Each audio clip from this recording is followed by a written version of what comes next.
Magandang gabi mga kaibigan. Ngayon, muling bubukas ang pinto ng mga lihim at hiwaga.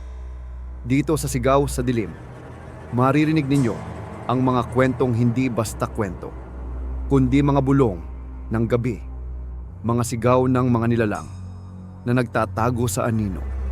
Kaya kung handa na kayong pakinggan, isara ang ilaw, suotin ang inyong headset, at sabay-sabay tayong lumusong sa dilim ng kwento ngayong gabi. Hello? Oh, Tay. Bakit napatawag ka? Madaling araw na. Kumusta ka na, Mikael? Maayos ba ang buhay mo dyan sa Maynila?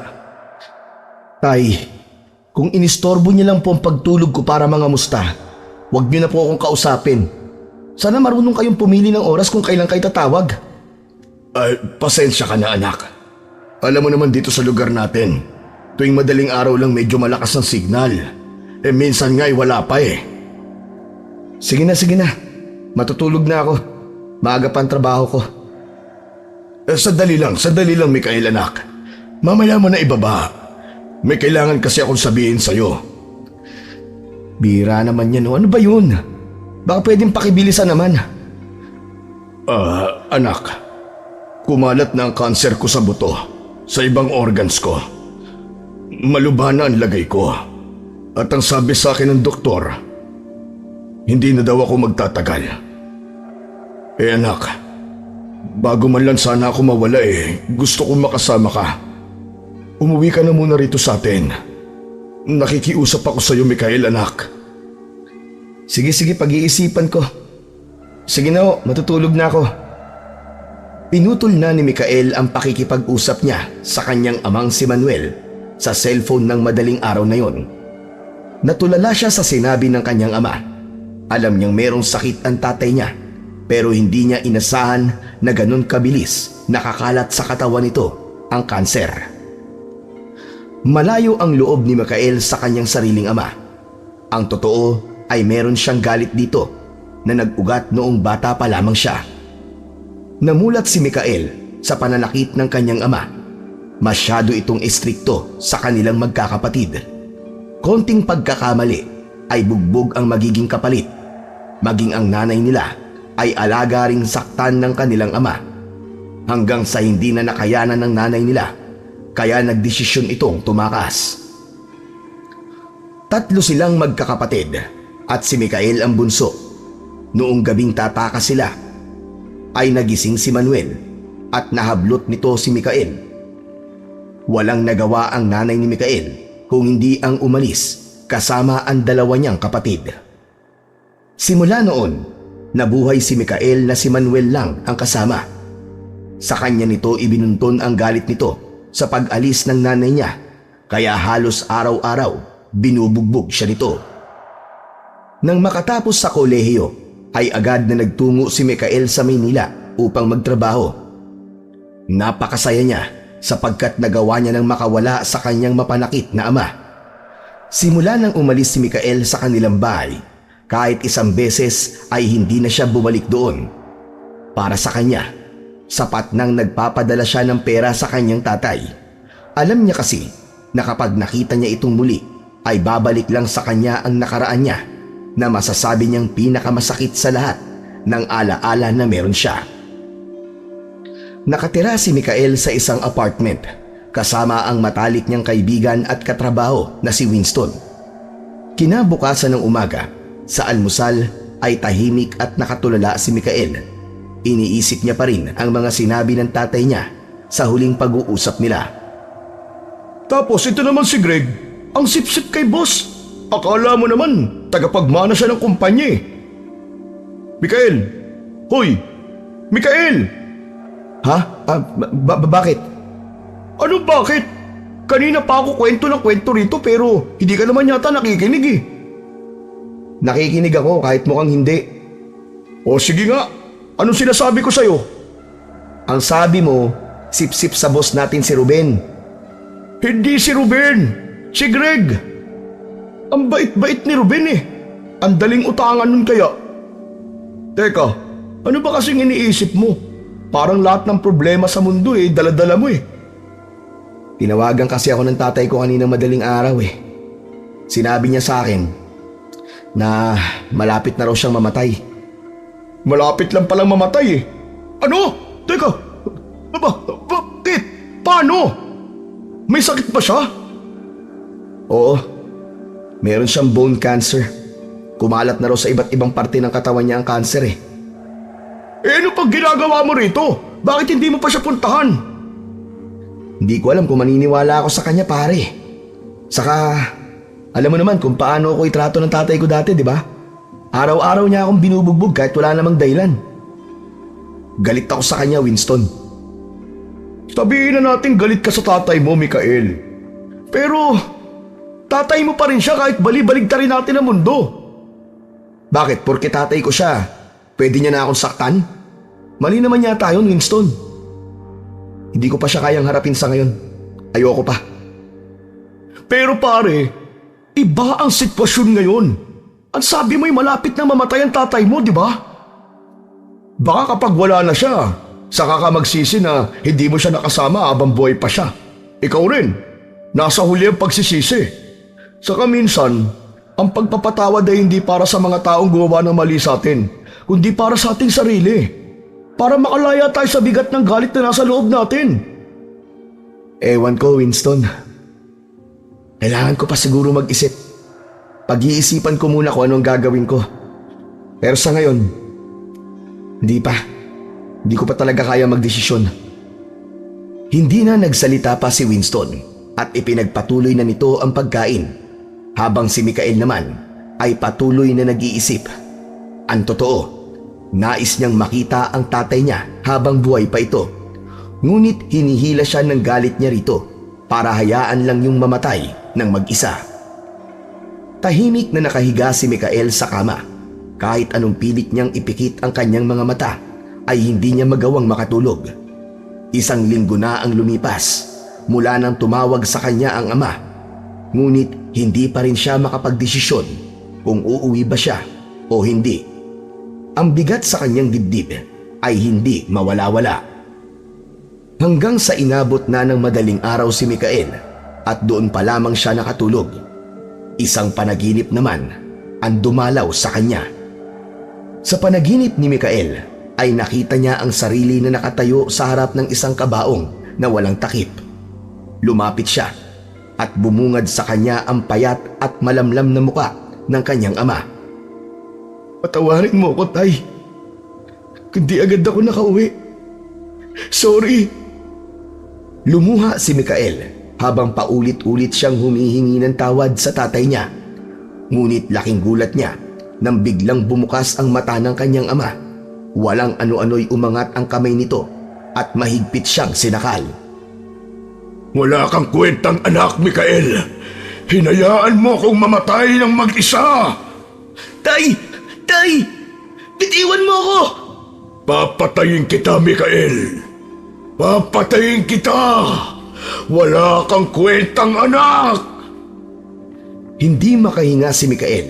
Pilit niyang inalis ang pagkakasakal sa kanya, pero kulang ang kanyang lakas.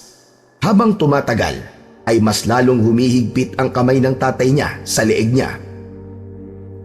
Nagising si Mikael na humihingal at pawis na pawis. Hinawakan niya ang kanyang leeg na parang nararamdaman pa rin niya ang higpit ng sakal ng tatay niya mula sa kanyang panaginip. Huminga siya ng malalim at tumayo mula sa kama. Kinabahan siya dahil tila isang pangitain ang panaginip na yon. Bumalik ang alaala niya sa sinabi ni Winston na baka sa huli ay magsisi siya kapag hindi niya nakitang buhay ang kanyang ama. Kaya sa oras na yon ay nagdesisyon na siyang umuwi sa kanilang probinsya. Agad na nagpaalam si Mikael sa boss nila para mag-leave ng 1 buwan. Hindi siya nito pinayagan ng ganong katagal, pero ayon dito ay maaari siyang magtrabaho ng off-site at pahihiramin siya nito ng laptop. Sakto naman na nag-resign sa trabaho si Winston dahil sa marami itong nakakaaway sa mga katrabaho nila. Kaya sumama na lang si Winston sa kanya sa pag-uwi niya sa probinsya. Madaling araw nang bumiyahe sina Mikael at Winston Sumakay sila ng bus. Nakaupo si Mikael malapit sa bintana ng bus habang nakatanaw sa labas.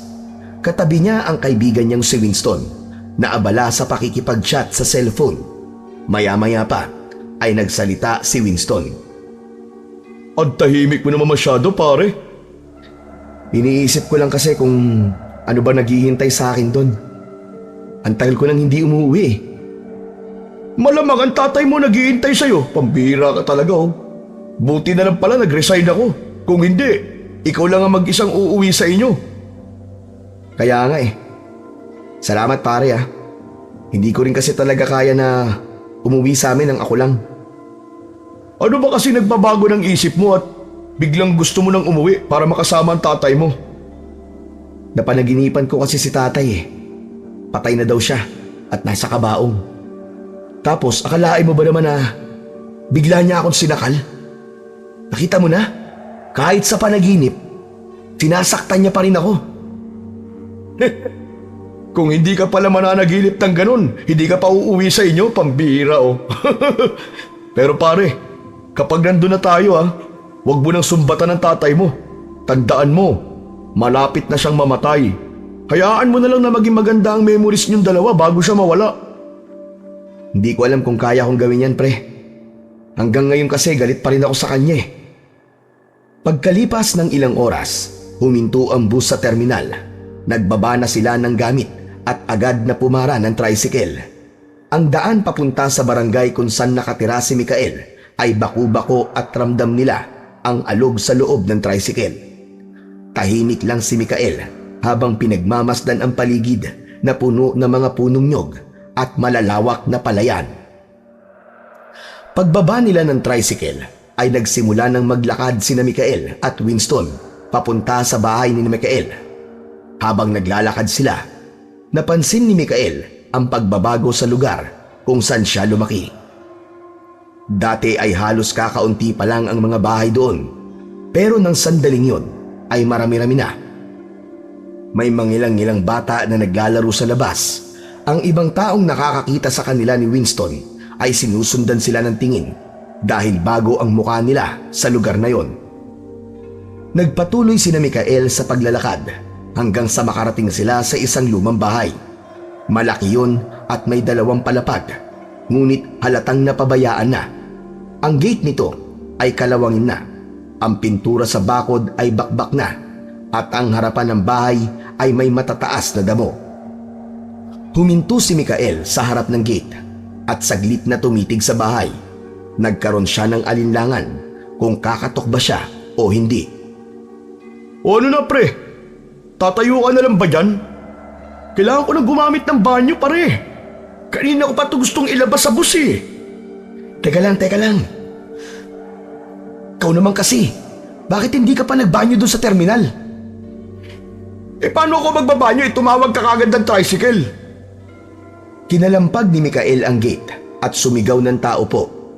Maya-maya pa ay bumukas ang pinto at lumabas ang isang binatilyo na may payat na pangangatawan at kayumanggi ang balat. Pagkalapit nito ay tumingin ito ng may kasamang pagtataka. Sino po kayo? Ano pong kailangan nyo? Ako si Mikael. Anak ako ni Manuel. Kayo pala ang anak ni Kuya Manuel. Sige, pasok po kayo. Agad na binuksan ng binatilyo ang gate at pumasok na si Mikael at Winston. Pagpasok nila sa bahay ay bumungad kay Mikael ang parehong sala na iniwan niya noon. Ngunit bakas na ang kalumaan sa mga gamit na naroroon. Napahinto si Mikael sa gitna ng sala. Bumalik sa kanyang isipan ang mga alaala ng kabataan niya.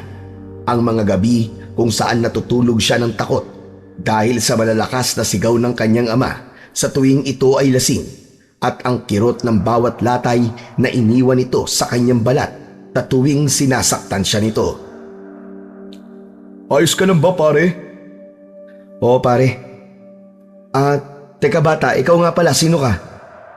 Ngayon lang kita nakita rito Ako po si Lorenzo. Kasambahay po ako ni Kuya Manuel. Mag-iisang taon na rin po ako nandito. Ang nanay ko po kasi ang totoong kasambahay ni Kuya Manuel. Kaya lang po, nagkasakit po si nanay kaya ako na po ang pumalit. Ah, ganun ba? Nasaan nga pala ang tatay ko?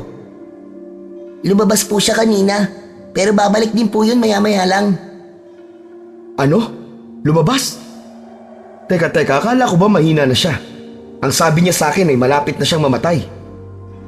Pasensya na po, pero si Kuya Manuel na lang po ang tanungin nyo tungkol sa bagay na yan. Maghahanda lang po ako na makakain nyo. Malinis naman po yung kwarto nyo sa itaas. Magpahinga po muna kayo tapos tatawagin ko na lang po kayo kapag okay na po ang pagkain. Hindi sumagot si Mikael, ngunit sa loob-loob niya ay labis ang pagtataka niya kung bakit nagawa pang umalis ng tatay niya ng bahay sa kabila ng kalagayan nito. Inakyat na ni Mikael at Winston ang gamit nila sa dati niyang kwarto. Agad ding bumaba si Winston upang gumamit ng banyo. Nang mag-isa na lang si Mikael sa silid, ay humiga siya sa may kalakihang kama at pumikit. Inisip niya kung ano ang mangyayari kapag muli silang nagkaharap ng tatay niya. Makalipas ang ilang sandali, ay patuloy pa rin nag-iisip si Mikael. Maya-maya pa ay pumasok si Winston at sinabi nito na pinapababa na sila sa kusina para kumain. Dahil gutom na, ay hindi na nagdalawang isip pa na bumangon si Mikael at sabay silang bumaba ng hagdan ni Winston. Dumiretso sila sa komedor kung saan nakahain sa mahabang lamesa ang mainit na kanin, sinigang na hipon at pritong isda. Tahimik silang umupo at nagsimula ng kumain. Grabe! Ang laki-laki pala ng bahay niyo rito, Mikael. Mayaman kayo siguro, no? Mas maganda to no nandito pa si nanay. Meron kasing nag-aalaga ng bahay. Si tatay naman, merong nyugan. Kahit paano, malaki ang kinikita niya roon. Eh di mayaman nga kayo. Sabihin natin ganun na nga. Pero mas gugustuhin ko pang maging mahirap nun kesa sa mayaman nga. Pero palagi naman akong binubugbog ng tatay ko. Habang kumakain sila, biglang bumukas ang pinto. Bumungad si Manuel na may hawak na sombrero. Napatayo at natigilan si Mikael nang makita niya ang kanyang ama. Inasahan niya na payat ito at nangihina, ngunit kabaligtaran yun sa kanyang nakita. Mukhang malakas pa sa kalabaw si Manuel. Naluwa si Manuel nang makita niya si Mikael. Bumakas ang kasiyahan sa mukha nito. Malalaki ang hakbang na lumapit kay Mikael si Manuel at mahigpit siya nitong niyakap. Ramdam niya ang saya ng tatay niya habang yakap siya nito. Ngunit agad na itinulak ni Mikael si Manuel. May galit na tiningnan niya ang tatay niya, habang si Winston naman ay napatayo at pumunta sa gilid niya, na parang handang umawat sa maaaring gawin ni Mikael. Akala ko ba mahina ka na? Akala ko ba malapit ka na mamatay? Ano to? Lokohan? Hindi nakapagsalita si Manuel. Patuloy ang pagpatak ng mga luha nito. Naku! Huwag mo nga akong dinadramahan na parang hindi ko kilala ang pagkatao mo. Pinauwi mo ako dito para ano? Na-miss mo na ba akong bugbugin, ganun ba? Pare, tama na. Mikael, totoo yung sinabi ko na meron akong sakit at malubha na. Pero magaling na ako ngayon. Ang bilis naman ng paggaling mo. 1 linggo pa lang nakakalipas to sinabi mo sa akin na malapit ka nang mamatay. Tapos ngayon, ang lakas-lakas mo naman pala. Mikael, uminahon ka. Kalma lang. Huwag kang makialam dito, Winston. Anak, hindi kita niloloko. Totoong may sakit ako noon. Pero ano? Ano pang palusot ang sasabihin mo? Talagang wala ka nang binigay sa akin, kundi puro pahirap. Hindi na hinintay ni Mikael na makapagsalita si Manuel. Malalaki ang hakbang na umalis ng komedor si Mikael at umakyat na sa kwarto niya. Agad namang sumunod si Winston sa kanya. Pagdating ni Mikael sa kwarto niya, ay dumungaw siya sa bintana pang sumagap ng sariwang hangin. Napakabigat ng dibdib niya. Hindi siya makapaniwala na nagawa siyang lokohin ng kanyang tatay. Tumabi naman si Winston kay Mikael. Bakit naman ganun ka makipag-usap sa tatay mo, pare? Nakakaawa naman siya. Niloko niya ako, Winston. Niloko niya ako. Pinaniwala niya akong malapit na siyang mamatay. Sa totoo lang, hindi ko na sana gugustuhin makita siya ulit eh. Hindi ko alam kung anong trip niya sa buhay at pinauwi niya pa ako rito. Mikael, pare, baka naman talagang gumaling na siya. Gumaling? Sa loob lang ng 1 linggo? Klase yun. Hindi ako tanga, pare, para maniwala sa sinasabi niyang gumaling kagad siya. Ang sabihin mo, noon pa man ay nagsisinungaling na siya na meron siyang sakit. Kung anong dahilan niya, hindi ko alam. Kumalma ka muna, pare. Huminga ng malalim si Mikael. Umalis siya sa tabi ng bintana at kinuha ang bag na nakapatong sa tabi ng aparador.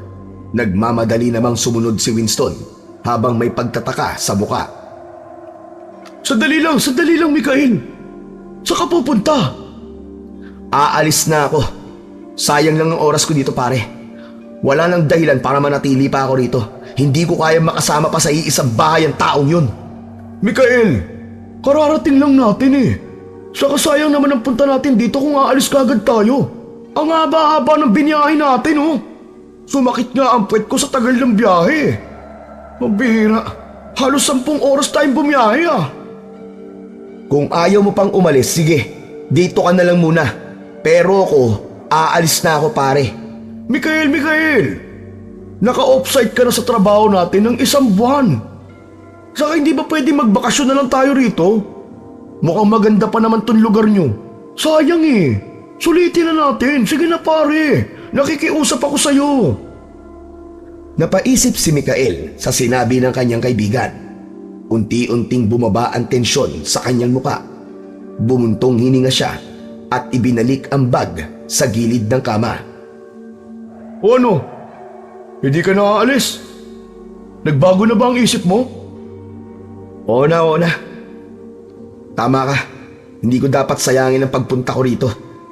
Yan! Ganyan dapat ang mindset mo, Mikael. Saka sayang din yung pamasahe natin papunta rito, no? Mamasyal na lang tayo rito o kaya pwede tayo maghanap ng transient house kung sakali na hindi mo talaga kaya makasama sa iisang bayan tatay mo. Yun nga lang, gastos pa yun. Hindi tayo aalis sa bahay na to, pare. Dito lang tayo. Sandali. Hindi ko gusto ang tono ng boses mo, Mikael ah. May binabala kang masama, no? May dahilan kung bakit ako nandito ngayon. Ito na siguro ang pagkakataon ko para gumanti sa tatay ko. Lahat ng sakit na idinulot niya sa akin noon, lahat ng pamamahiya, pananakit at mga salitang nagdulot ng galit sa akin. Panahon na siguro para ipadama ko sa kanya lahat ng nararamdaman ko noon dahil sa kasamaan niya. Wow! Grabe! Panteleserye ang linyaan mo, pre ah. Pero Mikael, sigurado ka ba dyan? Hindi ba? Mas mabuting pag-usapan nyo na lang kung anumang issue ang meron kayo ng tatay mo. Pag-usapan? Matagal ko nang gustong gawin to, Winston. Pero hindi ako binigyan ng pagkakataon. Pero ngayon, narito na ako. Sa tingin ko, oras na para maramdaman niya ang sakit na ginawa niya sa akin noon. Hindi na sumagot si Winston kung ano-ano ng bagay ang tumatakbo sa isip ni Mikael ng sandaling yon. Naisip niya na kung makakaganti siya sa tatay niya sa mga ginawa nito noon sa kanya, ay mapapalaya niya na ang kanyang sarili sa galit niya rito. Maagang gumising si Mikael kinabukasan. Nakaupo siya sa isang bangkong kahoy sa harap ng bahay at nakatitig sa malayo habang hawak ang isang baso ng kape. Tahimik ang paligid. Tanging tunog ng mga ibon at hampas ng hangin sa mga puno ang naririnig niya. Sa likod niya ay narinig niya ang pagbukas ng pinto. Hindi siya lumingon dahil ang akala niya ay si Winston ang lumabas. Pero nagulat siya nang biglang umupo si Manuel sa tabi niya. Aga ka palang nagigising, anak. Hindi lumingon si Mikael. Napangiwi siya sapagkat hindi siya sanay na tinatawag siya ni Manuel ng anak. Anak, gusto ko sana mag-usap tayong dalawa. Alam ko na marami tayong dapat pag-usapan. Pag-usap? Tungkol saan? Para lokohin mo ko ulit? Tama na. Huwag mo nang dagdagan pa ang mga kasalanan mo sa akin. Hindi, Mikael. Gusto ko lang humingi ng tawad sa mga nagawa ko sa noon. Tawad? Napakadaling sabihin, hindi ba? Hanep pa. Parang hindi mo naman ako ginawang punching bag nung bata pa ako hanggang sa magbinata na ako. Ang daling humingi ng tawad, di ba? Pero yung panghabang buhay na epekto ng ginawa mo sa akin, hindi madaling mawala ang peklat nun. Alam kong nasaktan kita noon, anak. Hayaan mo sana akong bumawi sa iyo ngayon. Alam kong mahirap paniwalaan pero nagsisisi na ako. Kaya gusto kita makasama ulit. Kaya kita pinapunta rito. Tumayo si Mikael at humarap sa kanyang ama. Kitang-kita sa kanyang mga mata ang sakit at galit sa nakaraan. Ilang taon na ako nabuhay nang wala ka sa buhay ko. At sa tingin mo, gusto kitang makasama ngayon? Alam mo ba kung bakit ako nagpunta rito nung sinabi mo mamamatay ka na? Dahil ang buong akala ko ay ipapamana mo na sa akin ang bahay at lupa na to, pati ang nyugan. Yun lang ang dahilan ko. Kaya ako umuwi rito at hindi para makasama ka. Mikael, anak. Hindi ko na mababago ang nakaraan. Pero sana, bigyan mo naman ako ng pagkakataon ngayon na bumawi sa'yo. Naniniwala ko na hindi pa huli ang lahat para magsimula tayo ulit. Ang dami mong drama. Napakalayo sa pagkatao mo dati. Tapos nagpapanggap ka pang may sakit. Para ano? Para kaawaan kita, ganun ba? Sinabi ko na sa'yo, anak. Totoong may sakit ako. Sakit? Hindi halata. Mukhang mas malakas ka pa nga sa akin eh. Kayang-kaya mo pa akong bugbugin ulit gaya ng ginagawa mo sa akin nun. Hindi muna nagsalita si Manuel. Tumayo ito at lumapit kay Mikael. Hahawakan sana siya nito sa balikat, pero umiwas siya. Alam mo, hindi lahat ng sugat ay kayang pagalingin ng sorry. Alam ko, Mikael. Pero anak kita. Sana kahit paano, bigyan mo naman ako ng pagkakataon. Nakikiusap ako sa'yo. Tanggapin mo na lang na huli na ang lahat para magkaayos tayong dalawa. At kahit kailan, kahit anong gawin mo, hindi na mawawala ang galit ko sa'yo. Hindi na hinintay pa ni Mikael ang sagot ni Manuel. Pumasok siya sa loob ng bahay at iniwan ng ama na tahimik na nakatayo sa harapan ng bahay nila. Pagsapit ng hapon ay nakita ni Mikael si Lorenzo sa likod ng bahay. Abala ito sa paggapas ng matataas na damo roon. Lumapit siya sa nakatalikod na si Lorenzo at tumikhim upang makuha ang atensyon nito. Lumingon si Lorenzo at nagulat nang makita siya. Kuya Mikael, ikaw pala yan. May kailangan po ba kayo? Lorenzo, pwede ba kita makausap? Tungkol naman po saan? Huminto si Lorenzo sa ginagawa nito at tumayo. Gusto ko lang kasing malaman kung totoo bang nagkasakit ang tatay ko.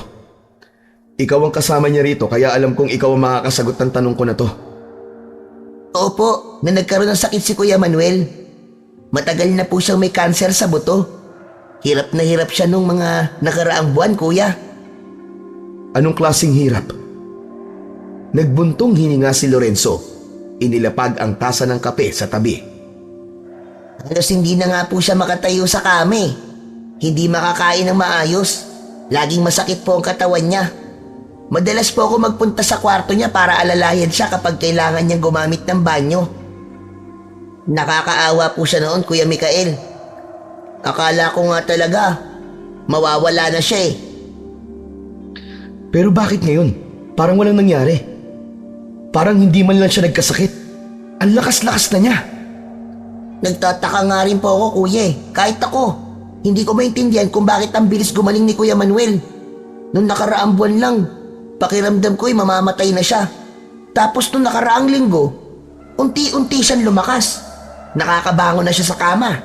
at nagagawa na ang mga bagay na dati niyang ginagawa nang hindi ko na kailangang alalayan. Hindi ko alam kung paano nangyari yun, pero mabilis bumalik ang lakas niya. Hindi nagsalita si Mikael. Nakatitig lang siya kay Lorenzo habang iniisip kung totoo ba ang mga sinasabi nito. Pero may isa pa po ako napansin, Kuya Mikael. Ano yun? Noong mga panahong sobrang hina pa ni Kuya Manuel, may isang matandang lalaki na palaging pumupunta dito. Sinong matandang lalaki? Mang Agapito po ang pangalan niya. Bagong salta daw dito sa lugar. Madalas po siyang pumupunta dito tuwing gabi. Nagkukulong sila ni Kuya Manuel sa kwarto. Ano raw ginagawa niya rito? Hindi ko po alam eh. Hindi rin naman ako nagtatanong. Pero parang lagi silang may pinag-uusapan ni Kuya Manuel. Yun nga lang, hindi ko na inaalam. Ayoko kasing makialam sa mga ganong bagay eh. Ang gusto ko lang ay gawin ang trabaho ko rito sa bahay nyo. At pagkatapos ng mga pagpunta na yun dito ni Mang Agapito ay gumaling na ang tatay ko, ganun ba? Opo, pero hanggang ngayon, iniisip ko pa rin kung paano nangyari yun. Parang isang himala eh. Hinayaan na ni Mikael si Lorenzo na tapusin ang ginagawa nito. Natahimik siya at malalim na nag-isip. Para sa kanya ay isang himala talaga at katakataka ang biglaang paggaling ng kanyang ama kung meron talaga itong sakit. Na-curious din siya kung sino si Mang Agapito at ano ang dahilan nito sa pagpunta niya sa bahay nila. Kinagabihan, hindi makatulog si Mikael. Ilang beses na siyang pabago-bago ng pwesto sa pagkakahiga, pero hindi niya magawang mapanatag ang kanyang isipan. Napansin niyang tulog na si Winston sa tabi niya at bahagya pang humihilik. Napagpasyahan niyang bumangon at maglakad-lakad sa bahay para maibsan ang bigat na nararamdaman. Hindi pa rin kasi mawala-wala sa isip niya ang mga sinabi ni Lorenzo nang magkausap sila kanina. Paglabas niya ng kwarto ay sumalubong sa kanya ang kadiliman. Binuksan niya ang ilaw sa hallway sa ikalawang palapag. Habang naglalakad siya papunta sa hagdanan, ay napansin niyang bahagyang nakabukas ang pinto ng kwarto ng kanyang ama. Agad siyang tumigil at sumilip. Wala si Manuel sa kama. Napakunot ang noo ni Mikael. Pumasok siya sa kwarto. Marahan ang mga hakbang niya upang hindi makalikha ng ingay. Sa isang gilid ng kwarto, may nakitang kahon si Mikael sa tabi ng kabinet. Nilapitan niya yon at binuksan. Meron doong mga gamot, mga iba't ibang bote ng pain reliever, injectable na gamot, at ilang banig ng mga tableta. Kasama rin doon ang ilang medical records na may pangalan ng kanyang ama. Isa-isa niyang binuklat ang mga papeles. Nakita niya ang diagnosis: stage 3 bone cancer. May mga reseta, test results at treatment schedules na lahat ay nagpapatunay na may sakit talaga ang kanyang ama. Naisip ni Mikael na baka nga totoong nagkaroon ng sakit ang tatay niya, pero hindi pa rin niya maiwasang magduda. Habang tinitingnan niya ang mga dokumento, nanatiling palaisipan sa kanya kung paano biglang gumaling ang kanyang ama ng ganun kabilis. Kinabukasan ay maagang nagising si Mikael. Agad niyang inaya si Winston upang puntahan ang ospital na nakita niya sa medical records ng kanyang ama. Nais niyang makasiguro kung totoo ba ang mga record na yon o gawa-gawa lang ng tatay niya para suportahan ang kanyang kasinungalingan. Naglakad si Mikael at Winston sa lugar na yon at sumakay ng tricycle papunta sa bayan. Pagdating sa ospital, nagtungo sila sa information desk at tinanong kung may record ng pagpapagamot si Manuel. Matapos ang ilang minuto, pinapunta sila sa opisina ng isang doktor na siyang naging doktor ni Manuel noon. Isang lalaking doktor na may edad na ang humarap kay Mikael. Agad siyang nagpakilala bilang anak ni Manuel at nagpakita pa siya ng ID bilang patunay. Kayo po ba ang doktor ng tatay ko? Manuel Vergara po ang pangalan niya. Ah, Manuel. Oo. Ako ang doktor niya noon. May kailangan ka ba? Totoo po bang may bone cancer ang tatay ko? Oo, tama ka. Diagnose siya ng stage 3 bone cancer. Ilang buwan din siyang nagpabalik-balik dito para sa chemotherapy at iba-ibang treatment. Pero bakit po parang biglang gumaling siya? Nagtaas ng kilay ang doktor at halatang nagtaka rin. Ano ka mo? Magaling na si Manuel? Opo, parang wala pong nangyari sa kanya. Last week nga po tumawag siya sa akin. Pinapauwi niya po ako kasi sabi niya sa akin baka mawala na po siya. Pero pagdating ko sa bahay, abay malakas siya, parang hindi po siya nagkaroon ng sakit. Alam mo, sa totoo lang, kami rin dito sa ospital ay nagtataka. Isang araw bigla na lang tumawag si Ginoong Manuel at sinabi niyang ititigil niya na ang kanyang pagpapagamot.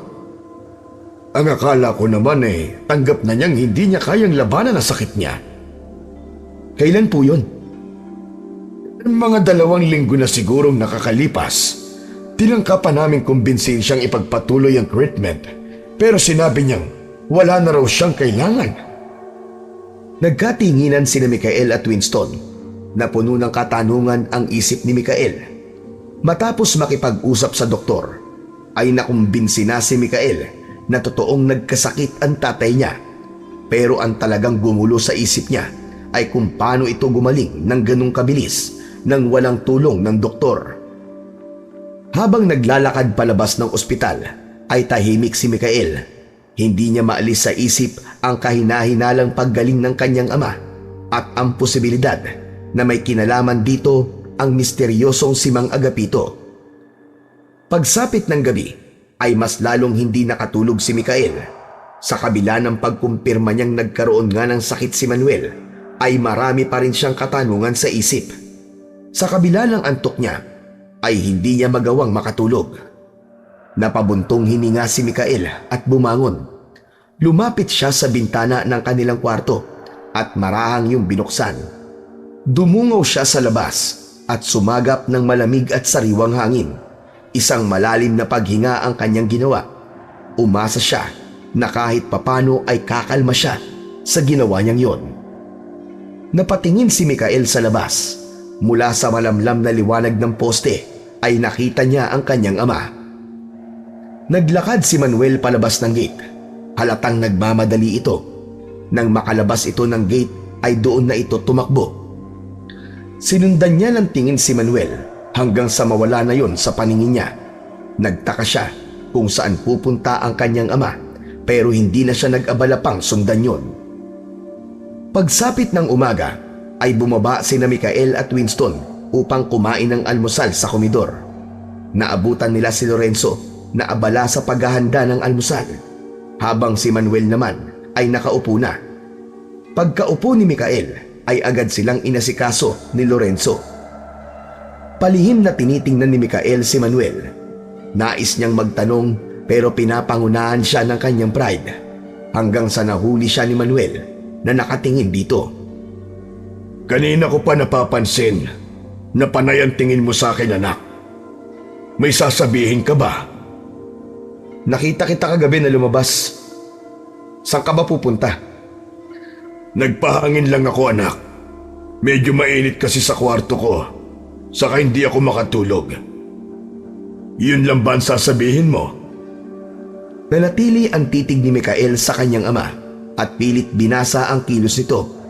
Ngunit kahit tila kalmado si Manuel, ramdam niya ang kawalan ng katotohanan sa sagot nito. Hindi na lamang siya nagsalita, ngunit sa loob-loob niya ay lalong tumindi ang hinala niyang meron itong inililihim sa kanya. Pagkatapos mag-almusal, ay lumabas si Michael at naupo sa isang bangko sa gilid ng bahay. Kinuha niya ang kanyang sigarilyo at sinindihan yon. Nakakailang buga pa lamang siya ng usok nang lumapit sa kanya ang kanyang ama. Naninigarilyo ka na pala ngayon, anak. Ang dami ko na palang hindi alam sa'yo. Hindi nagsalita si Michael. Tumayo siya para umalis, ngunit muling nagsalita si Manuel. Sandali lang, anak. Pakinggan mo naman ako. Mag-usap tayong dalawa. Alam kong galit ka sa akin. Alam kong nasaktan kita noon. Pero gusto kong malaman mo, pinagsisisihan ko na ang lahat ng yon. Sobrang nagsisisi talaga ako, anak. Kung kaya ko lang ibalik ang panahon, hindi ko na sana ginawa ang ginawa ko noon sa inyong pananakit. Paano mo mababago ang lahat ng nangyari? Kahit magmakaawa ka, kahit ilang beses ka pang mag-sorry, hindi na mababago yun. Habang buhay ko ng dalang trauma na binigay mo sa akin. Alam ko yun, anak. Pero kung ang pagtanggap ng lahat ng galit mo, ng lahat ng sakit na gusto mong ilabas, ay makakapagpagaan ng loob mo, ay buong puso kong tatanggapin. Akala mo ba ganun lang kasimple ang lahat? Alam mo ba kung gaano kahirap ang pinagdaanan ko? Kung ilang beses kong tinanong nung bata pa ako kung may mali ba sa akin kaya mo ako palaging sinasaktan. Huli na para magsisi ka. Sana hindi na lang ikaw ang naging tatay ko. Tuluyan nang sumabog ang emosyon ni Mikael. Bawat salitang binibitiwan niya ay ramdam niya ang puot na matagal niya nang kinikimkim. Hindi naman sumagot si Manuel. Nakatingin lamang ito sa kanya. Bakas sa mukha nito ang sakit. Maya-maya pa ay nangilid na ang mga luha nito. Ang sarap siguro ng buhay mo ngayon, no? Walang sakit. Malakas pa sa kalabaw. Pero ako, nandito pa rin sa pagkatao ko lahat ng ginawa mo sa akin. Halos maiyak na si Mikael, ngunit pinigilan niya ang sarili. Huminga siya ng malalim at tinalikuran ang kanyang ama. Malalaki ang mga hakbang na naglakad siya papasok sa bahay. Habang paakyat siya ng hagdan, ay doon na niya pinakawalan ang mga luhang kanina pa niya pinipigilan. Sa mga sumunod na gabi, napansin ni Mikael ang kakaibang kilos ng kanyang ama. Palaging umaalis si Manuel tuwing gabi. Madalas ay bago sumapit ang alas 12 ng hating gabi. Alam ni Mikael na hindi nagpapahangin ang tatay niya. Malakas ang pakiramdam niya na meron itong ginagawa na ayaw nitong malaman ng iba. Labis na na-curious si Mikael sa kung anong ginagawa ni Manuel at kung saan ito nagpupunta tuwing gabi. Kaya naman isang gabi ay nag-abang siya sa bintana. Pasado alas 12 ng hating gabi nang makita niyang lumabas ang kanyang ama sa gate. Nagmamadaling lumabas ng bahay si Mikael upang sundan ang kanyang tatay. Tahimik niya itong sinundan at siniguro niyang hindi siya nito makikita. Dumaan si Manuel sa kalsada patungo sa mas liblib na bahagi ng lugar kung saan unti-unting naging masukal ang paligid. Habang sinusundan ng ama, nakaramdam si Mikael ng kilabot. Ang lamig ng hangin ay kakaiba at ang tunog ng mga kuliglik ay biglang nawala. Pinalitan yun ng nakabibinging katahimikan. Sa di kalayuan, nakita ni Mikael si Manuel na pumasok sa isang makapal na bahagi ng kagubatan. Napahinto si Mikael at nagtago sa likod ng isang puno at tiningnan niya kung saan patungo ang kanyang ama. Ngunit nawala ang atensyon niya kay Manuel nang nakarinig siya ng mabangis na pag-angin mula sa kanyang likuran. Lumingon si Mikael at nakita niya ang isang malaking nilalang na mabilis na gumalaw patungo sa kanya.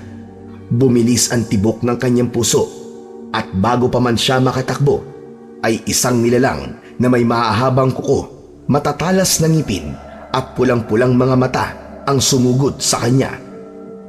Napasigaw si Mikael habang iniiwasan ang unang atake ng nilalang. Ngunit natumba siya sa lupa. Malapit nang sumunggab ang nilalang nang biglang may isa pang nilalang ang sumulpot mula sa dilim. Mabilis na kumilos ang bagong dating na nilalang na parang isang halimaw at sinalubong nito ang nilalang na aatake sana kay Mikael. Naglaban ang dalawang nilalang sa gitna ng kadiliman at hindi nagtagal, napalayas ng ikalawang nilalang. Ang isa pang halimaw na aatake sana sa kanya. Hindi makagalaw si Mikael mula sa pagkakaupo sa lupa habang nakatingin sa nilalang na nagligtas sa kanya. Nakatalikod yun sa kanya, kaya ang mabalahibong likod lang nito ang tangi niyang nakikita. Maya-maya pa ay mabilis na tumakbo ang nilalang na yon, palayo, at naiwang mag-isa si Mikael habang naguguluhan at takot na takot. Pilit niyang ininawa kung ano ang nangyari pero wala siyang nakuhang kasagutan. Patakbong bumalik si Mikael sa kanilang bahay. Malamig ang pawis sa kanyang noo at ramdam niya ang mabilis na tibok ng kanyang puso. Hindi niya inasahan ang mga nangyari. Nang may masmasan siya, ay napagtanto niya na mga aswang ang mga nilalang na kanyang nakita.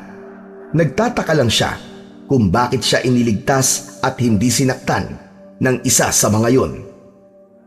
Nang makarating na siya sa bahay, ay tahimik siyang pumasok. Nagmadali siyang umakyat sa kwarto. Pagpasok niya, bumungad si Winston na nakaupo sa kama. Napatayo ito nang makita siya at bakas sa mukha nito ang pag-aalala. Saan ka galing, pre? Alauna na! Hinanap kita sa buong bahay pero wala ka. Hingal na hingal si Mikael at parang hindi makapagsalita kagad. Naupo siya sa gilid ng kama at pilit na kinakalma ang kanyang sarili. Galing ako sa labas, pre. Sinundan ko si tatay. Pero, may ibang nangyari. Ano? Bakit parang nakakita ka yata ng multo? Hindi multo, pre. Aswang. Aswang, Winston. May aswang na muntik nang umatake sa akin. Ano? Aswang? Aba, Mikael, kalokohan yan. Nananaginip ka lang yata eh. Hindi ako nananaginip at hindi ako nagbibiro, pre. Sa pagsunod ko kay tatay, napunta ako sa isang masukal na gubat. Tapos may biglang umatake sa akin. Aswang yun. Tapos bigla na lang may isa pang aswang na dumating tapos niligtas niya ako. Ayun, nilabanan niya yung isang aswang. Pare, seryoso ka ba? 2 aswang? Tapos tinulungan ka nung isa? Pare naman, ipapaalala ko lang sa'yo ha. Wala ka sa pelikula. Bakit ba ayaw mo maniwala sa akin? Halos mamatay na nga ako kanina eh. Kung hindi dahil sa pangalawang aswang, baka wala na ako ngayon, baka patay na ako ngayon. Baka guni-guni mo lang yun, kamo. Alam mo, huwag ka na kasing nagpupuyat. Tignan mo nangyayari sa'yo. Kung ano-ano na tuloy ang nakikita mo. Napabuntong hininga si Mikael.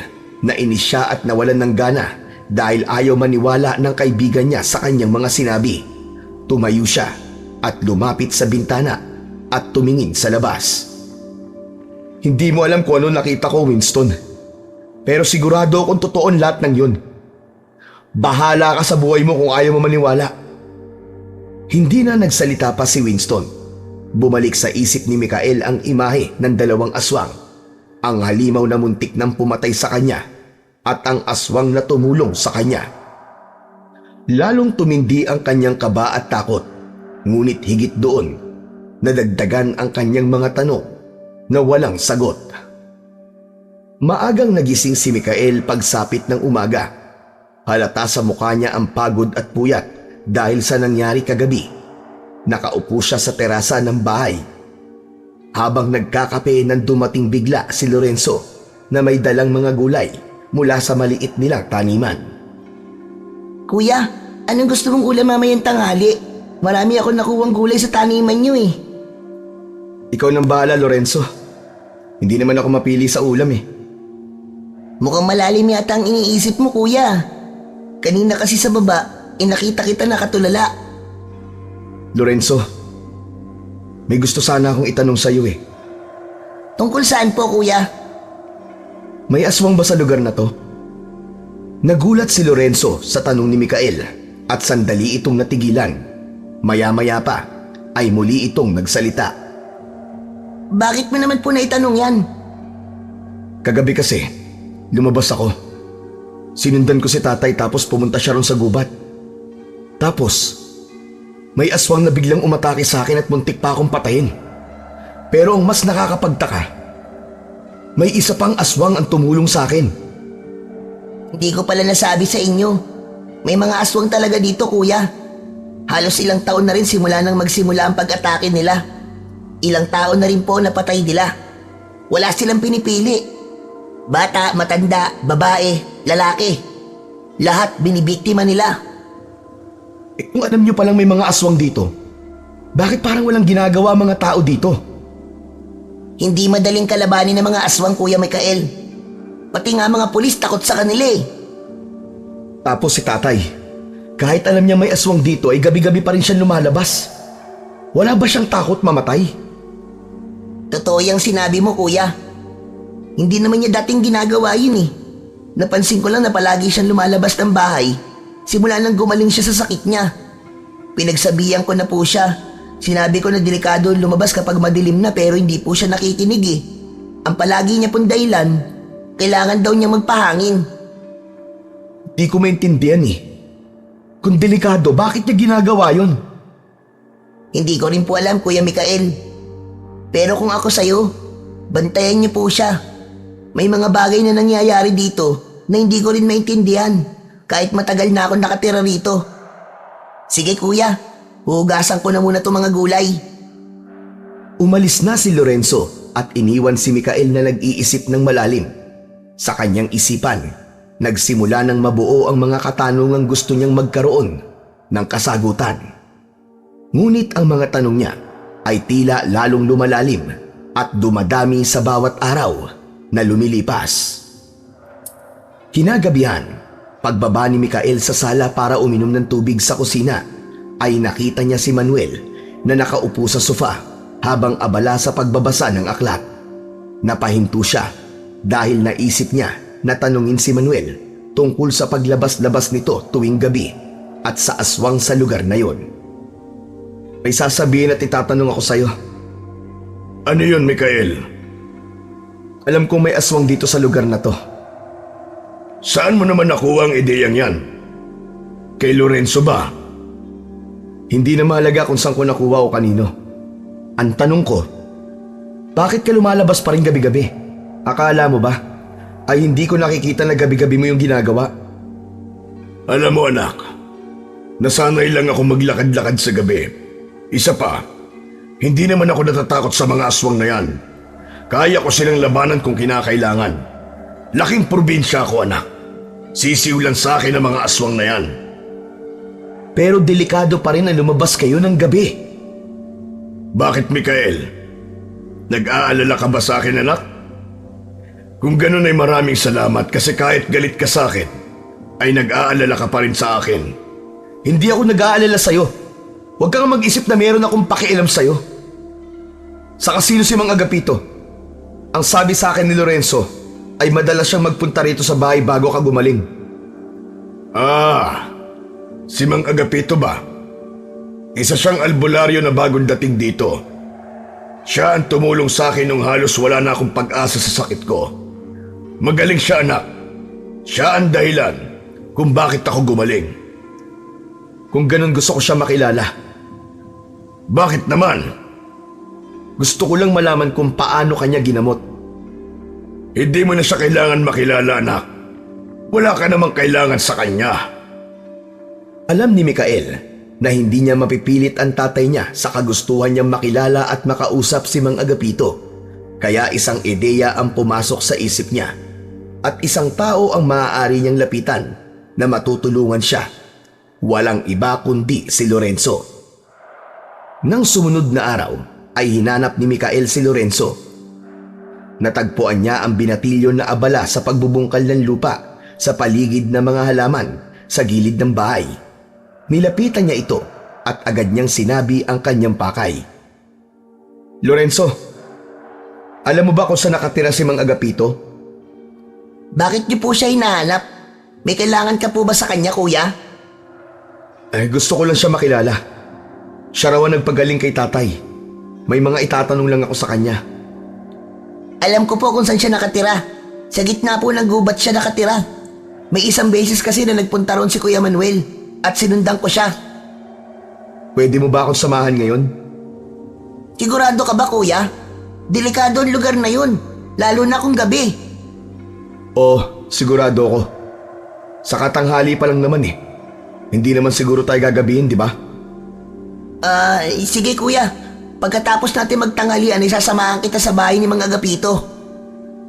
Nang sandaling yon ay walang ibang nais si Mikael kundi ang masagot ang isa sa mga katanungan na hindi nagpapatulog sa kanya sa gabi. At yon ay kung paano gumaling ng ganong kabilis ang kanyang ama. Matapos kumain ng tanghalian, ay umalis na kagad sina Micael at Lorenzo.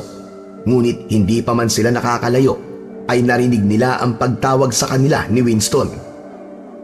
Grabe kayo! May lakad kayo pero iiwan niyo ako? Babalik din naman kami kagad eh. Sige na, bumalik ka na sa bahay, Winston. Ayoko nga! Nandito na ako kaya sasama na lang ako sa inyo. Saan ba kasi ang punta nyo? Sa gubat, sa bahay ni Mang Agapito. Sino naman yung Mang Agapito na yun? Siya ang gumamot kay tatay. Gusto ko lang malaman kung paano niya napagaling si tatay ng ganong kabilis. Alam mo, mamaya na tayo mag-usap. Kung sasama ka, sumama ka na lang. Kailangan na natin magbadali at baka abutin pa tayo ng dilim. Nagpatuloy na sila sa paglalakad patungo sa gitna ng gubat. At sa pagkakataon na yon, ay kasama na nila si Winston. Makalipas lamang ang ilang sandali, ay nasa loob na sila ng masukal na kagubatan. Sigurado ka ba, Micael, na kailangan pang gawin to? Hindi ba dapat tayo maging masaya ka na lang kasi magaling na ang tatay mo?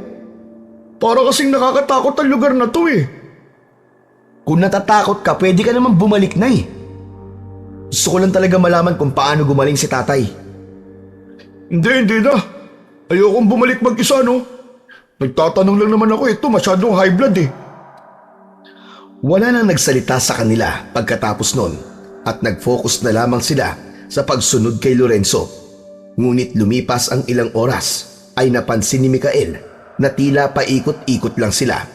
Nagkaroon siya ng pakiramdam baka naliligaw na sila. Lorenzo, sigurado ka ba na tama itong binabagtas natin? Oo, kuya. Pero parang may mali eh. Parang iba ang itsura ng lugar ngayon. Naku kuya, naliligaw na yata tayo. Sinasabi ko na nga ba eh. Hindi maganda tong ideya na to eh. Baka may mangyari pa sa atin dito. Tumigil ka nga, Winston. Hindi makakatulong kung mag-hysterical ka ngayon. Lorenzo, ang mabuti pa tumigil na muna tayo. Isipin mo mabuti kung saan ba talaga ang daan. Alalahanin mo mabuti. Sige, may tiwala ako sa'yo. Tahimik na nag-isip si Lorenzo at luminga-linga sa paligid. Walang imik itong naglakad at sinundan ito ni Micael at Winston. Makalipas ang halos isang oras pang paglalakad, ay isang lumang kubo ang nakita nila sa gitna ng kagubatan. Kuya Micael, ito na po yun. Yan na po ang bahay ni Mang Agapito. Sigurado ka ba, Lorenzo? Oo kuya, sigurado ako. Huminga ng malalim si Micael at siya ang naunang lumapit sa kubo habang nakasunod sa kanya sina Winston at Lorenzo. Naglakas loob si Micael na kumatok sa pinto. Hindi nagtagal ay bumukas ang pinto at isang matandang lalaki na may mahabang puting buhok ang lumabas. Matangkad ito na may payat na pangangatawan. Sino kayo? Anong kailangan niyo sa akin? Ako po si Micael. Anak po ako ni Manuel. Ah, ikaw pala si Micael. Ang anak ni Manuel na inabando na siya. Anong pakay mo at nandito ka? Meron pong dahilan kung bakit ko inabando ng tatay ko. Pero wala po ako rito para pag-usapan ng bagay na yon. May mga gusto lang po akong itanong sa inyo. Totoo po bang kayo nagpagaling sa tatay ko? Oo, ako ang tumulong sa kanya. Isa akong albularyo at nagpapagaling ako ng maraming tao at isa ang tatay mo sa natulungan ko. Pero paano niyo po siya pinagaling? Sabi po ng doktor niya, malala na po ang sakit niya. Curious lang po ako kung anong klaseng gamot o ritual ang ginawa niyo kasi nakapagtataka na ang bilis niya pong gumaling. Bakit kailangan mo pang malaman? Maging masaya ka na lang kasi magaling na ang tatay mo. Sagutin niyo na lang po ang tanong ko. Nakikiusap po ako sa inyo, Mang Agapito. Ang ginamit kong paraan ay isang uri ng panggagamot na hindi maaaring malaman ng iba. Hindi ito ordinaryo. Ito ay isang sikreto na ako lang at ang mga napagaling ko ang maaaring makaalam. Pero karapatan ko pong malaman yun. Lalo na't tatay ko ang pinag-uusapan. Dahil may mga bagay na hindi kayang maintindihan ng lahat. Isa pa, hindi na mahalagang malaman mo pa yon. Ang importante, buhay ang tatay mo. Sige na, makakaalis na kayo. Malapit na magdilim at delikado ang lugar na ito kapag gabi. May mga aswang na gumagala dito. Baka hindi na kayo makauwi ng buhay. Mikael, pare, tara na. Mukhang hindi talaga sasabihin na matandang yan ang gusto mong malaman eh. Baka maligaw na naman tayo kapag dumilim na eh. Matiim na tinitigan ni Mikael si Mang Agapito at napansin niyang bagamat nakatingin din ito sa kanya ay lagpasan ang tingin nito. Nagpaalam na sila kay Mang Agapito at nagsimula ng maglakad palabas ng kagubatan. Habang papalayo sila sa kubo, unti-unting dumilim ang paligid. Tahimik ang gubat at tila naramdaman ni Mikael na may mga matang nakamasid sa kanila mula sa kung saan. Ayan na nga ba ang sinasabi ko? Inabot na tayo ng gabi. Wala pa naman tayong dalang flashlight. Kahit cellphone, wala. Wala ba kayo napapansin? Parang kanina pa may nakatingin at nakasunod sa atin. Hoy, Mikael! Huwag ka naman manakot ng ganyan. Pambihira ka naman eh.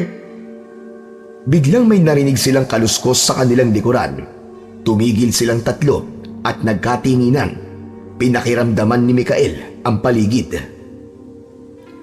Magpapatuloy na sana sila sa kanilang paglalakad nang mula sa likod ng isang puno ay lumitaw ang isang aswang. Sa isa pang puno ay may isa pang aswang na lumabas. Parehas na naglalaway ang mga yon na parang gutom na gutom. Nang sumigaw si Mikael ng takbo ay sabay-sabay silang tumakbo palayo sa mga aswang. Narinig nila ang mabibigat na hakbang at nakakakilabot na ungol ng mga aswang na humahabol sa kanila. Ang buong akala ni Mikael ay nasa likuran lang nila si Lorenzo hanggang sa narinig nila ni Winston ang pagsigaw nito. Kuya Mikael! Tulungan niyo ako! Tulungan niyo ako! Paglingon ni Mikael ay nakita nila si Lorenzo na nakadapa na sa lupa habang ang dalawang aswang ay mabilis na papalapit dito. Tatakbo na sana si Mikael kay Lorenzo upang tulungan ito pero hinawakan ni Winston ang kamay niya. Tara na pre! Tumakas na tayo! Iligtas na lang natin ang ating sarili! Ano ka ba? Hindi ko pwedeng pabayaan si Lorenzo! Inalis ni Mikael ang kamay ni Winston at mabilis siyang tumakbo papunta kay Lorenzo. Napilitan ding sumunod si Winston. Nakita nilang pilit na nilalabanan ni Lorenzo ang aswang gamit ang isang patpat. Dinampot ni Mikael ang isang matigas na sanga ng puno at hinampas ang aswang sa likod. Napalingon nito kay Mikael at sinugod siya. Naiwasan ni Mikael ang pag-atake ng aswang pero nagawa siyang sugatan sa braso ng isa pang aswang. Isang malakas na sigaw ang kumawala sa lalamunan ni Mikael. Sa gitna ng kaguluhan na yon ay may isa pang aswang ang biglang dumating. Akala ni Mikael ay aatakihin sila nito.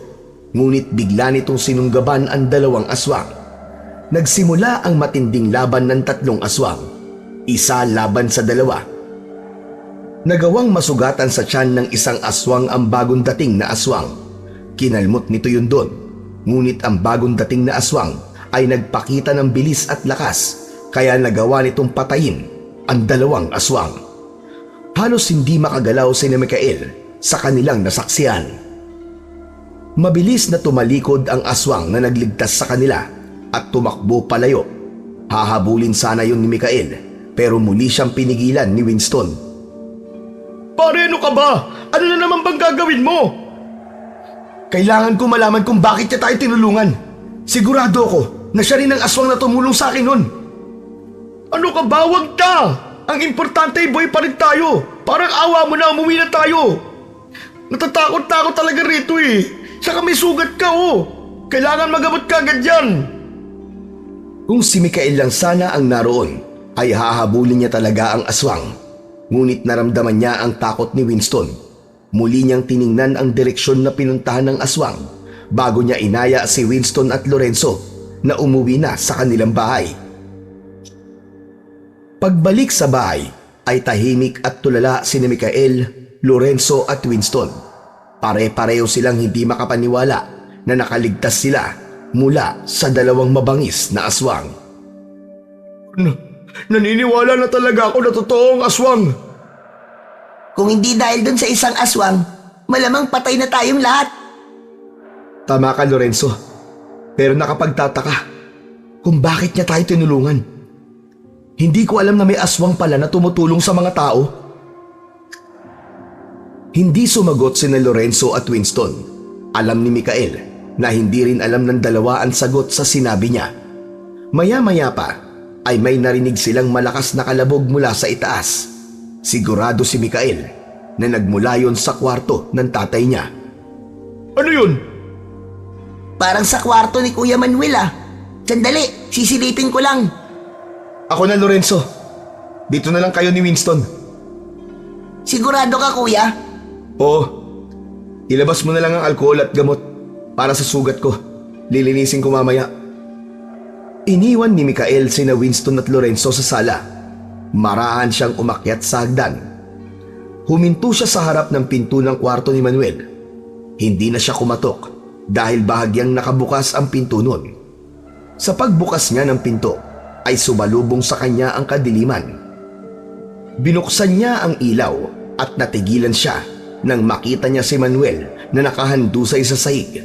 Duguan ito habang sapo ang tiyan. Tila sandaling nakalimutan ni Mikael ang galit niya sa kanyang ama. May pag-aalala niya itong nilapitan pero natigilan siya nang makita ang malaking sugat nito sa tiyan.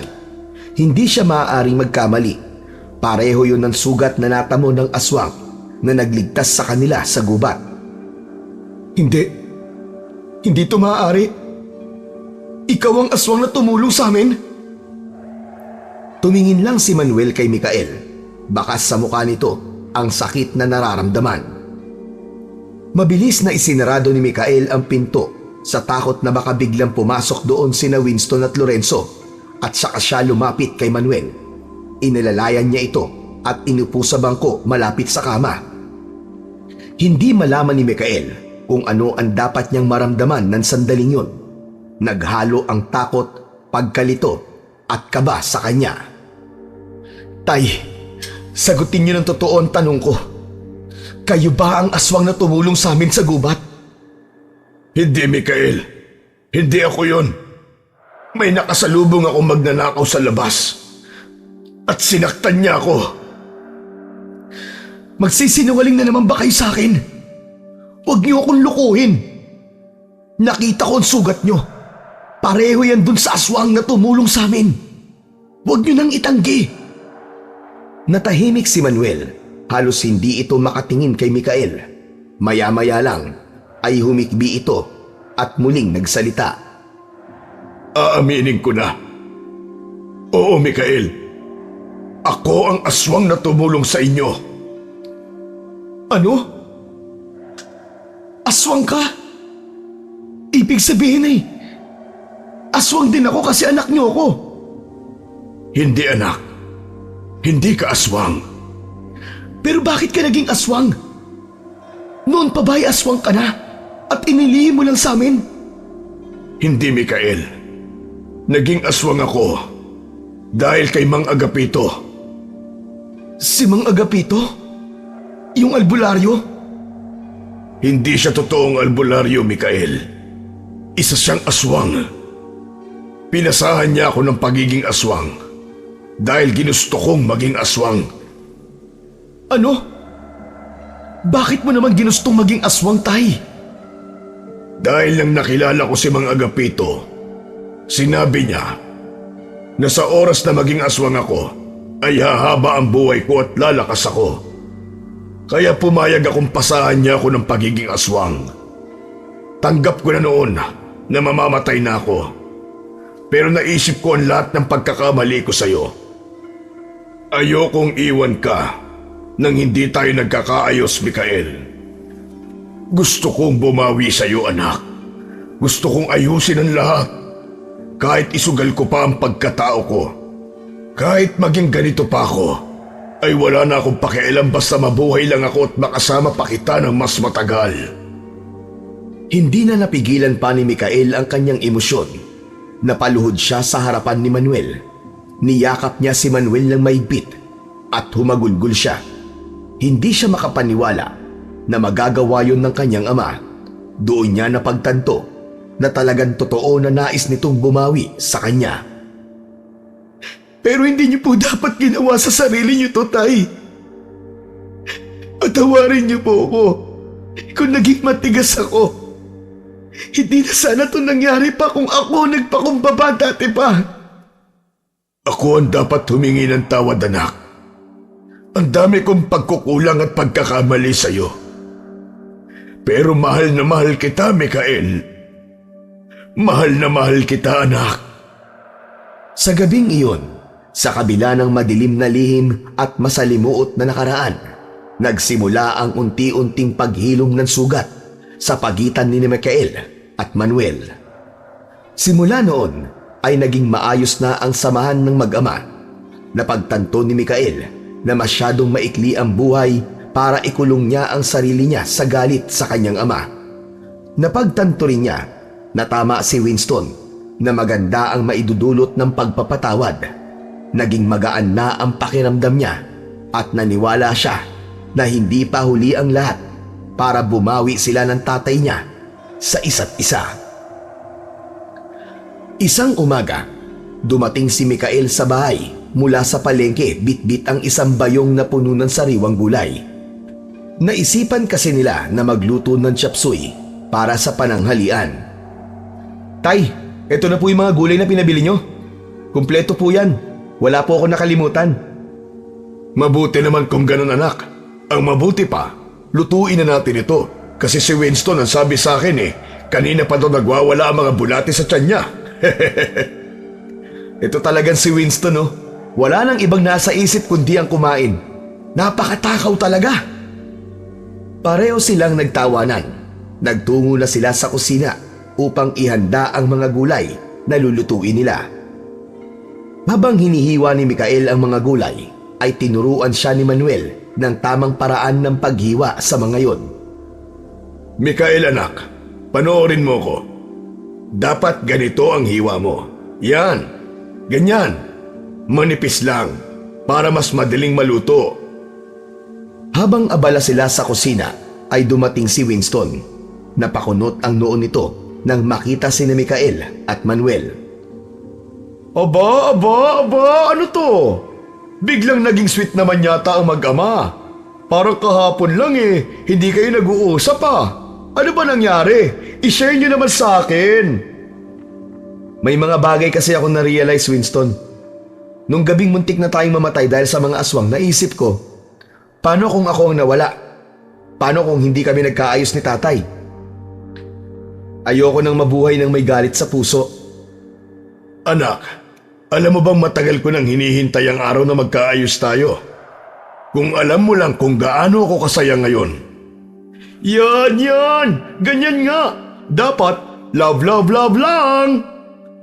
Tama na ang away at galit. Pero dapat pala, magpasalamat tayo dun sa dalawang aswang, no? Kung hindi pa tayo inatake ng mga pangit na yon, hindi pa marirealize ni Mikael na patawarin na ang tatay niya, di ba? Loko ka talaga, Winston. Alam mo, tumulong ka na nga lang sa paghihiwa ng mga gulay para mabilis tayong matapos dito. Ang daldal mo Ang dami mong alam.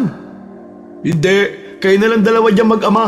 Doon muna ako sa labas. Tutulungan ko na lang si Lorenzo sa pagdidilig ng mga halaman. O sige, dyan na kayo Bye! Hoy, sandali lang. Kita mo tong taon to. Kakausapin pa biglang umalis. Natatawang umalis si Winston at lumabas ng bahay. Nagkatingi na naman sina Mikael at Manuel. Tuluyan nang nawala ang pader sa pagitan nilang dalawa. Kung alam lang niya na ganun kasarap sa pakiramdam ang magpatawad, dapat pala ay noon pa niya yun ginawa. Ngunit hindi magawang maging masaya ng lubusan ni Mikael. Nag-aalala pa rin siya sa tatay niya at kung ano ang pwedeng mangyari dito nang dahil sa pagiging aswang nito. Oo nga pala, anak. May mahalaga akong sasabihin sa'yo. Ano po yun, tay? Tungkol kay Mang Agapito. Ang totoo, hindi niya ako ginawang aswang para humaba ang buhay ko. Ginawa niya yon para sa pansarili niyang interes. Ano pong ibig niyong sabihin? Ginagawa niyang aswang ang mga taong malapit ng mamatay o merong malubhang sakit para bumuo ng hukbo ng mga aswang. Isang hukbo na magdadala ng lagim sa iba't ibang lugar. Gagamitin niya kami bilang mga sandata para sa kanyang masamang layunin. Kung ganun po, kailangan siyang mapigilan. Sinubukan ko mag-isip ng paraan, Mikael. Pero lahat ng aswang sa lugar na ito ay nasa ilalim ng kontrol niya. Ako lang ang tutol sa balak niya. At dahil doon, ay mag-isa lang ako. Tutulungan ko po kayo, Tay. Kailangan natin siyang pigilan bago pa mas lumala ang sitwasyon. Hindi, Mikael. Masyadong mapanganib, anak. Hindi ko hahayaan na mapahamak ka. Tay, wala na po akong pakialam. Kung hindi natin siya pipigilan ngayon, mas maraming buhay ang mawawala. Pero anak, Tay, sa tingin ko oras na para malaman ni na Winston at Lorenzo ang totoo tungkol sa pagiging aswang nyo. Kailangan po natin sila. Kung mas marami tayong haharap kay Mang Agapito, ay mas malaki ang tsansa nating manalo laban sa kanya. Hindi agad nagsalita si Manuel. Tila pinag-isipan nito ang sinabi ni Mikael. Makalipas ang ilang sandali, ay matiim itong tumingin kay Mikael. sige anak. Pumapayag na ako sa plano mo. Nagkatinginan silang mag-ama. Sa pagkakataon na yon, ay handa silang harapin ang panganib upang wakasan ang masamang plano ni Mang Agapito. Habang nagtatanghalian, ay naisipan ni Mikael na sabihin kina Lorenzo at Winston ang tungkol sa pagiging aswang ng kanyang tatay. Nag-ipon muna siya ng lakas ng loob na gawin yon at nagdasal siya na sana ay maintindihan sila ng dalawa. May sasabihin ako sa inyo at sana ay pakinggan niyo ako ng maayos. Si tatay, isa siyang aswang. Siya ang aswang na nagligtas sa atin doon sa gubat. Pambira, ano na naman pang kalokohan yan, Mikael? Totoo ang sinasabi niya, Winston. Naging aswang ako dahil kay Mang Agapito. Pinasahan niya ako ng pagiging aswang niya para humaba ang aking buhay. Pero huli na nang malaman ko na ginawa niya lang yun para isali niya ako sa ukbo ng mga aswang na kanyang binubuo. Anak nang, kaya pala may kung anong nararamdaman ako dito sa bahay eh. Mikael, umalis na tayo rito. Baka kainin tayo ng tatay mo, ayoko na rito. Umuwi na tayo sa Maynila. Tumayo si Mikael at biglang sinampal si Winston. Winston, tama na! Ang OA mo! Mahimik ang lahat. Nakatingin si Winston kay Mikael habang hawak ang pisngi. Si Lorenzo naman ay kalmado at tila naghihintay ng mga susunod nilang sasabihin. Gaya ng sinabi ni tatay, bumubuo si Mang Agapito ng hukbo ng mga aswang. Kailangan natin siyang pigilan. Kailangan natin siyang labanan. Kailangan namin ang tulong niyo. Sinasabi ko na nga be, unang kita ko pa lang kay Mang Agapito ay hindi na maganda ang kutob ko. Pero sandali lang. Paano naman natin lalabanan si Mang Agapito? Sa ngayon di ko pa alam, pre. Pero gusto kong malaman kung kasama ba namin kayo ni tatay sa laban na ito. Sasama ako, kuya. Anak nang, may choice pa ba ako? E di sasama na lang din ako sa inyo. Tumayo si Manuel at tumungo sa kwarto. Pagbalik nito ay may dala itong malaking kahon. Itinabi ni Lorenzo ang mga pagkain upang maipatong ni Manuel ang kahon sa lamesa. Binuksan ni Manuel ang malaking kahon at inilabas ang laman nito. Mga itak, buntot ng pagi at iba-ibang gamit. Matagal ko nang kinukolekta ang mga ito. Hiningi ko ang mga ito sa mga magagaling na manunugi sa Tantingero. Dahil alam kong darating ang araw, nakakailanganin ko ito. Ngayon, ito ang gagamitin nyo laban kay Mang Agapito. Hindi ko ito maaaring gamitin dahil isa akong aswang.